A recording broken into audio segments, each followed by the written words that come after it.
So we are joined by Leonor Varela on ultimatedallas.com. Welcome, Leonora. Leonora. Hey, thank you for having me here. You play Marta del Sol on the new Dallas, or do you? As we just saw episode 2, questions arose, obviously. Started off, I guess, talking about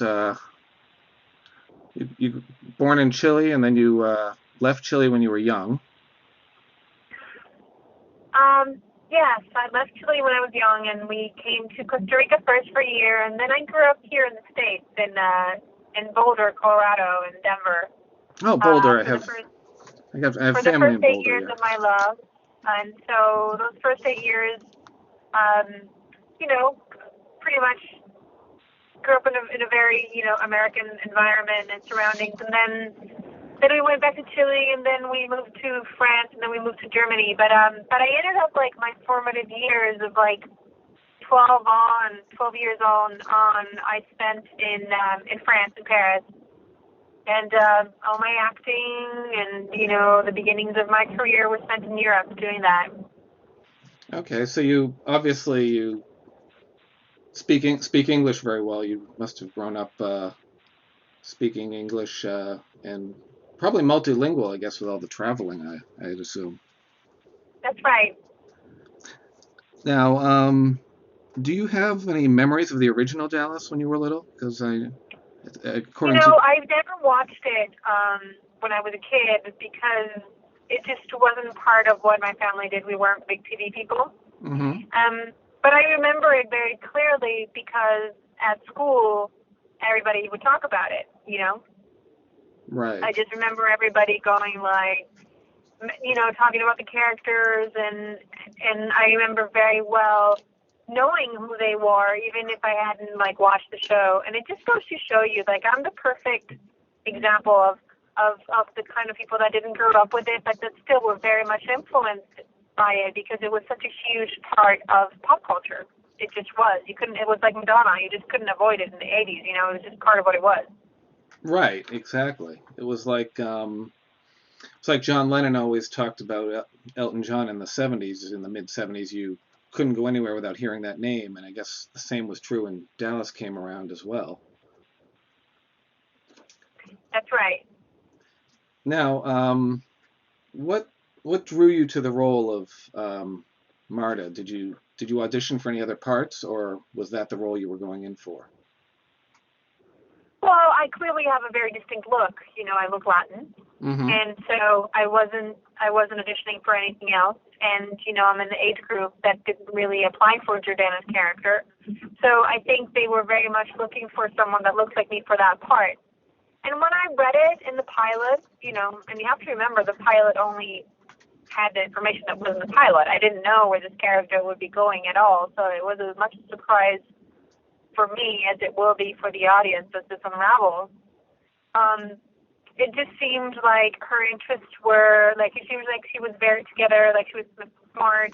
She was like a businesswoman, and I could relate to sort of this quick-mindedness, and that she had a lot of environmental cares. Like she came from this environmental group, which is one of my biggest passions. Back in my country, I really love to advocate for environment, for ocean preservation in particular. So I immediately understood that world that she was coming from, and what she was talking about made sense to me, and so I could very easily sort of incarnate that. And it was only very slowly as things unraveled that I slowly understood what I was really in for. And that's the true Dallas nature, I guess, isn't it? Exactly, which is just fantastic because then I could have never played it the way I played it, I think, knowing what I knew. It was just very genius of them to keep me in the dark. Of course, when you went in, it was only commissioned as a pilot. You didn't know if it was going to series or what they had planned, isn't that right? Correct. There was no clue about anything.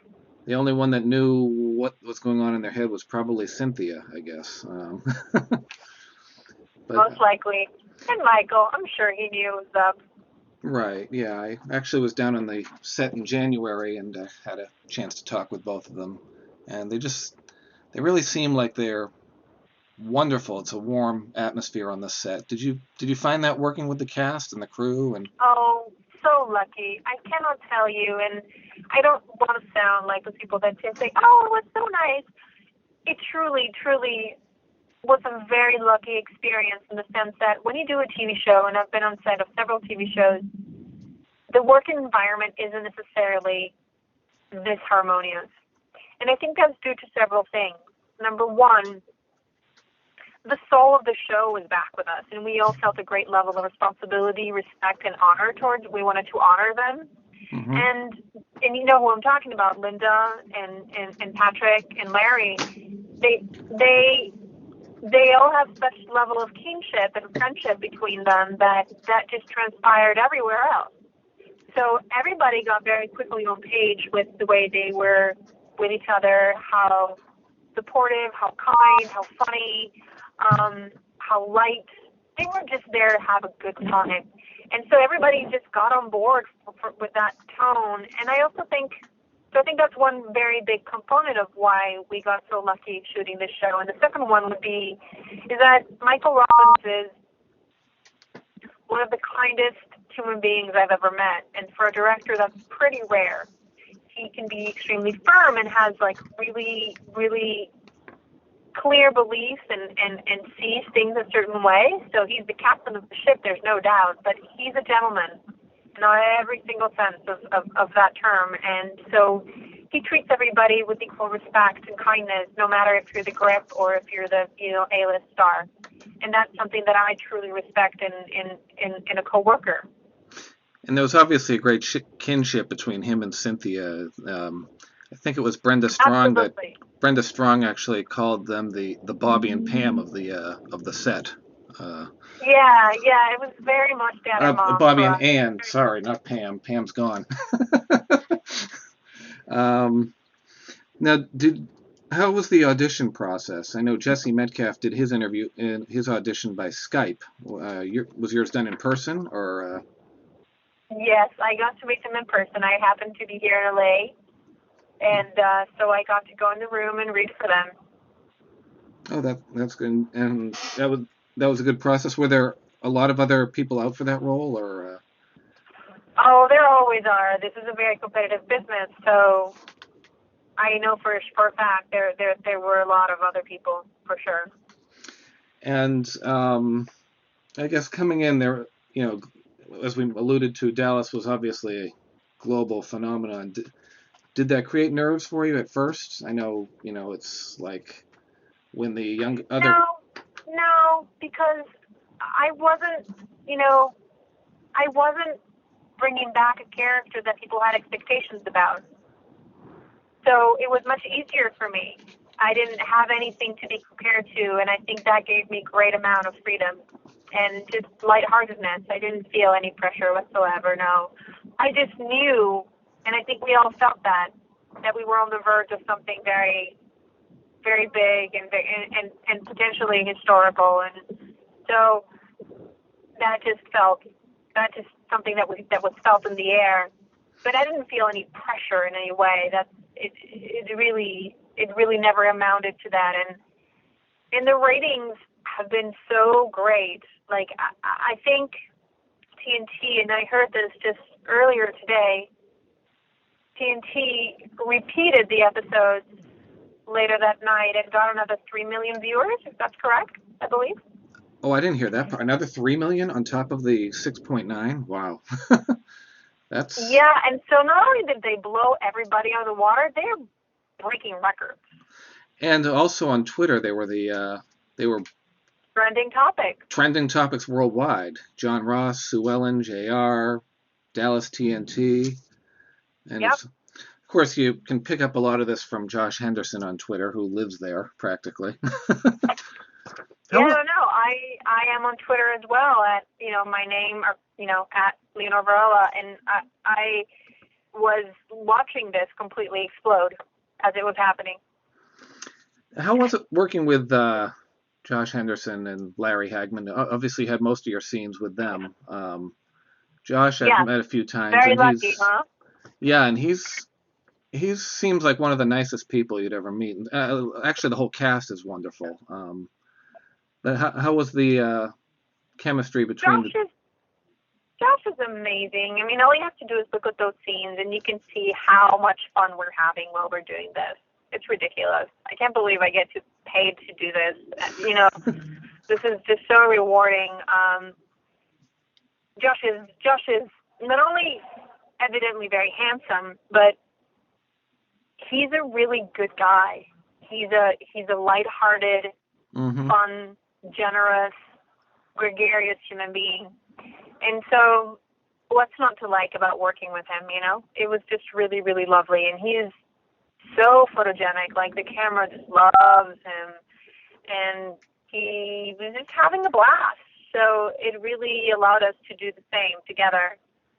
And Larry, well, what can I say about Larry? You know him as well as I do. He's just a jokester. He's a fun guy. Even in the midst of the hardest personal challenges, he never loses his smile ever, And of course, and loves his job. and a couple great lines he had in the premiere were when he turned to John Ross and said, "I'm actually going to use this with people is never turn down a good opportunity to shut up." That's true.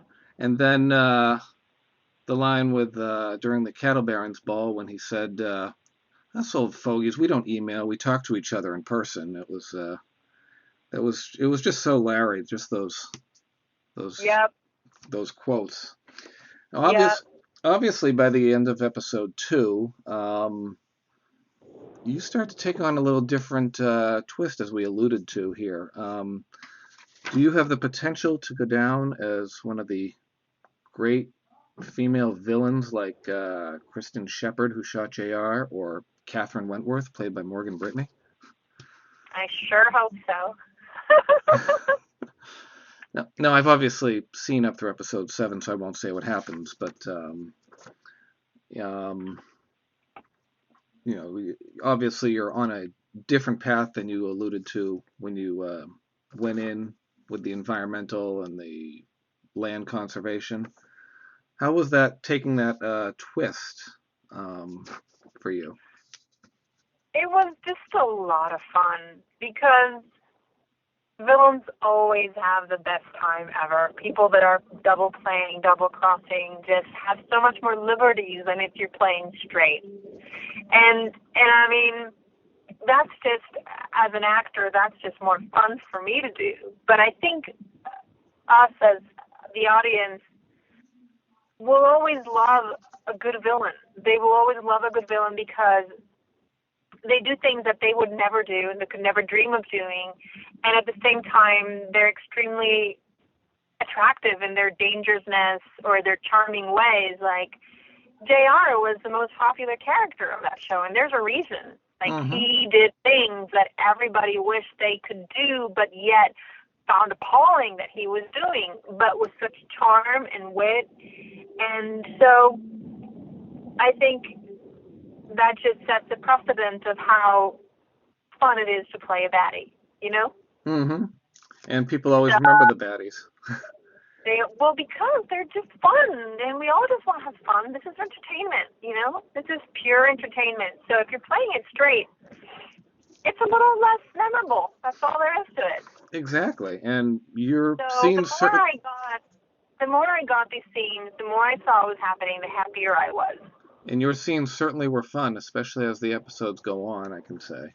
Um, Now, I was talking to Marlene Forte, who plays, obviously, Jordana's mother, Yep. Carmen, and we were talking about the huge, obviously from the original series, there was an underrepresentation of the Latino population. Now the two of us counted 5 cast members, Yep. um, including yourself, Marlene, Jordana, Julie, and Carlos Bernard, and Cynthia, of course, as the executive producer. How Well, I think and that has a lot to do with it. and she also, Marlene said that it's probably the largest Latino show on television right now, with 5 cast members and an executive producer.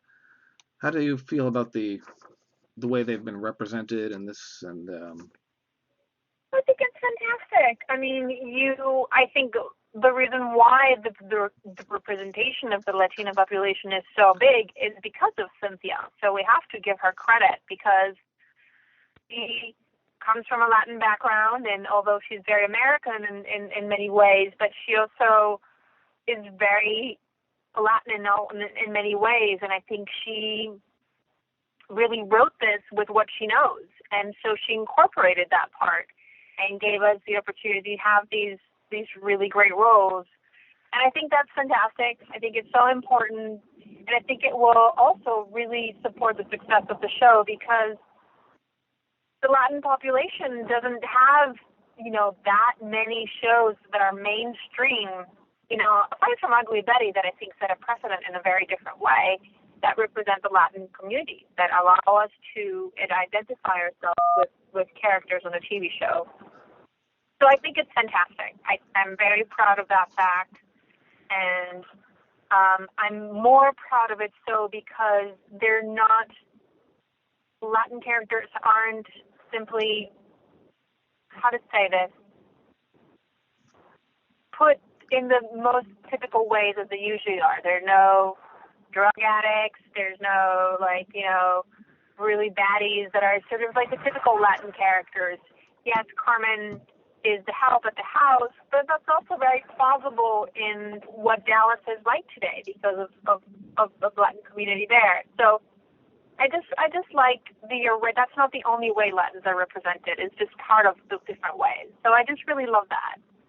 And obviously, what drew Linda Gray in was seeing Cynthia's name on the script and having now a woman running the show. And obviously, she's changed the way women are represented now versus back in the 80s when you had Sue Ellen drinking and the women were reacting to what the men were doing, and now they're empowered in their own right. So that's true. Let's see. How would you say that talk about being on such a historical place like Southfork? What was it like shooting scenes there? You obviously had the helicopter scene, and you were at the wedding in the pilot. Yeah. Was that? It's really crazy because it's a place that hasn't changed in time at all. So we were all very excited to be shooting there, and very excited to be on the same location that in late 70s. It's a beautiful place. It's been conserved, impeccably. Whoever wants to visit it can go and do a tour. It's just really amazing. And it was nice. It's really, really nice. Obviously, I didn't have the weight of probably that somebody had they watched the show their entire life. It would be much more excited than I was about it in the sense of oh my God, I'm going to this place. But I could definitely feel there was a place that was very charged, and I was excited to just be there and look at this place and explore that house from the inside and the outside and walk around it and sit in a chair and look at it, and it's kind of surreal. Right. I know every time I go back, the tour guides come running over to me. I started calling them Aunt. It's like Aunt Joan and Sally Peavy who were doing the tours and everything. And were there any funny moments on the set? I know with Patrick Duffy on the set, there must be something. It's like him and Larry are in a play. Him and Larry are like in the sandbox at a playground, aren't they? Oh my God, they're such jokesters. They just love to clown around and say silly things and play pranks, and they're just our endless memories of them just being kids. And Larry is just a charmer, and so is Patrick, by the way. They just love to talk your ear off about stuff and ask you questions and play around, and it's just a really, really great vibe. Now, do you want to tease anything about where the storyline is going, or without? I'm sorry? Do you want to tease anything about the storyline or where it's going, or without giving anything too much away for viewers? Or That's a hard because obviously I think 80% of the fun is discovering where this is going. So I definitely don't want to give anything away. I will say that, if you've seen the first two episodes, you know that this show has kind of just left it off. It just picked it up where the other left it off. It's the same tone. It's, part of the same cast. And it will be very faithful to the rhythm and the sort of unexpectedness of the first show, which was so brilliant. Right. And obviously they're, as Larry, Patrick, and Linda say, it's like taking 5 episodes of the old series and shoving it into one because there's so much going on. And yeah, that's true. Because back then you had 30 episodes a season. Now you have 10 episodes this season, so you really get rid of a lot of the filler, I guess. Yeah, that's very true. And television has evolved, and therefore this show has evolved with television. And that makes complete sense. But JR still doesn't use email. Some things never change. Exactly. And TNT obviously has done an incredible job with the marketing. And social media has obviously played a great role, would you say? For sure. For sure. They did a really, really good job. I have to agree. And we obviously missed you down at the premiere in Dallas, but you missed the opportunity to go into your hotel room. And I don't know if you heard the story that cast members, everyone, they would go in, and Linda Gray actually tells a story where she went in, she had to go to check something in the bathroom in the mirror, and behind her she sees all these faces. She turns around and there is a shower curtain of the billboard that was in Times Square with the cast in their towels. Yes, I did hear that. So you if you had been able to make it, you would have gotten a free shower curtain out of it, out of the trip. That's funny. Yeah. Do you have any messages for fans on Ultimate Dallas? I definitely would love to see them stick around for the season. I think that the fans of this show have been the driving force and the reason why the show is back. So I just want to say kudos to you guys for really sticking to something that you love so much, because you brought it back.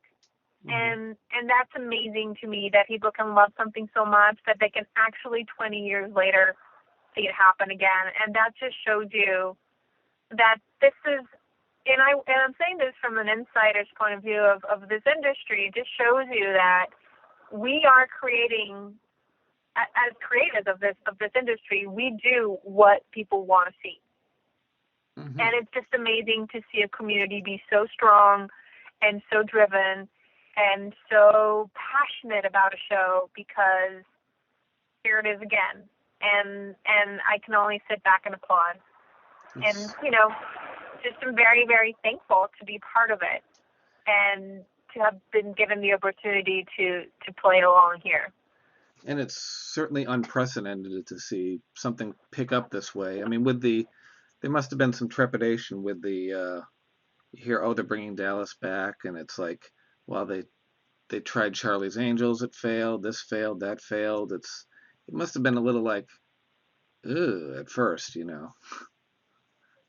Well, I knew it definitely wasn't a remake because I read it and I understood very clearly that it was not a remake, which is, by the way, what I think was so smart about it. And so it was like, for me, I always said when people ask me, what are you doing? I'm like, I'm doing Dallas 2.0. Like when you talk about software, because it was like the new version. And that always, and I have to be very honest with you, I never had any trepidation about it not being of quality, because I had read the script and I knew what we were doing. And I knew that Cynthia and Michael had really thought about this in a really smart way. And I never heard about someone bringing back a show in that manner. It certainly is a first. And I read Charlie's Angels. So, and I was like, this is not very good. And sure enough, it was even worse on screen. I have to say, I didn't like it at all. Yeah. And so, not unlike the movie that took liberties with the TV show, you know what I mean? Right. So, which I loved. I thought they did a great job with the movies, most of them. And so, I never had any icky feeling like the way that you're mentioning at all. Not personally. Oh, no, that's great. Now, would you go back if they asked you? Of course. Are you kidding me? Of course. Okay, that's good to know. Any other projects on the line for you as far as coming up or anything that you want to promote? Nothing that I can talk about right now. Thank you so much for your time and giving me the opportunity to share here with the community of Dallas fans. I am very happy to meet you all a little bit more directly and share a little bit more of myself with you. And I look forward to seeing you later on in life in different places. All right, thank you. This has been a great interview. So Ultimate Dallas, we've just had Leonor Varela on, and she plays Marta del Sol, and you can catch Dallas 2.0, as Leonor says, on TNT Wednesdays at 9, and join them for the Dallas Roundup immediately following the episodes on the internet. Do they plan on having you on any of those at some point, maybe? I am not aware of it right now. Okay, okay. Excellent. Well, thank you for your time. And Have a good afternoon. Bye bye. bye.